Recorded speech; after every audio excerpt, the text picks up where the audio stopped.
Biyayang ano yan, oh. Biyayang tambuhan yan. Yung mga jeep na yan. Kung yung mga hype na yan. Eh, sunod ako, boss. Oy, boss.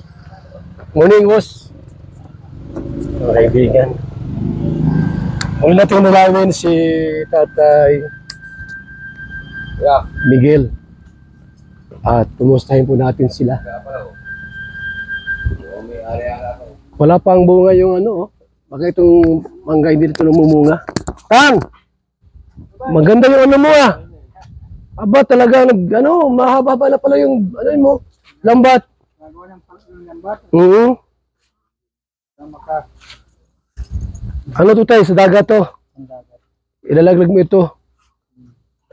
Mahaba na rin yan kasi pagka mahaba, maraming, isdang mahuhuli.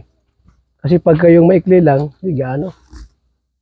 No? Pero matyaga si Tatay Miguel. Talagang meron siyang lahing hilig sa pananagat, paglaot. Kasi pagka walang hilig sa paglalaot, hindi ka rin magtsatsaga dito sa ganito ay. Kasi masyado itong masilan. Pagkagaling mo ng paglaot, pag may punit, i-repair mo. Ganon. Tahi.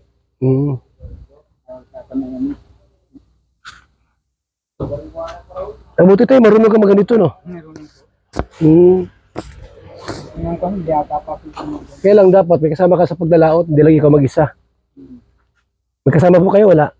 Ako lang, pulo. Solo mo lang. Lang kasama.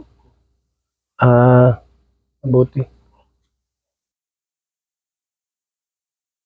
Andiyan yung asawa niya, no? Andiyan pala yun. Andiyan pala ang asawa niya lagi. Akala ko ba na may trabaho sa malayo? Ang gawin na? Manila, baga? Ayan, gawin na. Hindi na babalik?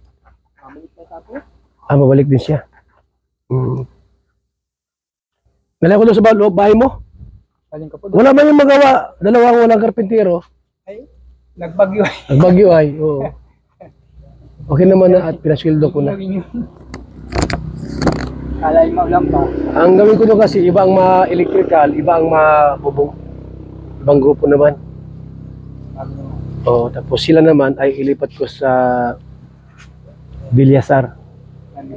Doon na sila Maristino. Yung bahay dyan na ginagawa kay Erika. Ay, hindi Erika, kay Biancy. Diyan sa may barangay Taisan. Oh. Mga karpintor yan doon, hiniram ko lang. Pag wala silang gawa sa akin, doon sila nalipat kay Ringa Prab. Kumusta na yung bagyo dito? May na pala ito nang ginawa mo, di ka naglaot. Dahil kahapon kasi malakas ang hangin at malakas din po ang ulan. Ngayon po payapa naman Hindi rin po nagtatagal yung Ewan ko lang kung may bagyo pang niya, nandiyan pa yung bagyo. Ang haba nito mga kaibigan, no? Yan ang ginagawa ni Lolo Miguel po dito. Yan, ito po ay ihulog niya sa dagat. Tapos mga ilang oras, nasa ilalim ng dagat po yan. Yung mga isda po, papasok dyan. Tapos yung kanyang mga kaliskis, tasabit dyan. Hindi na siya makakaalis.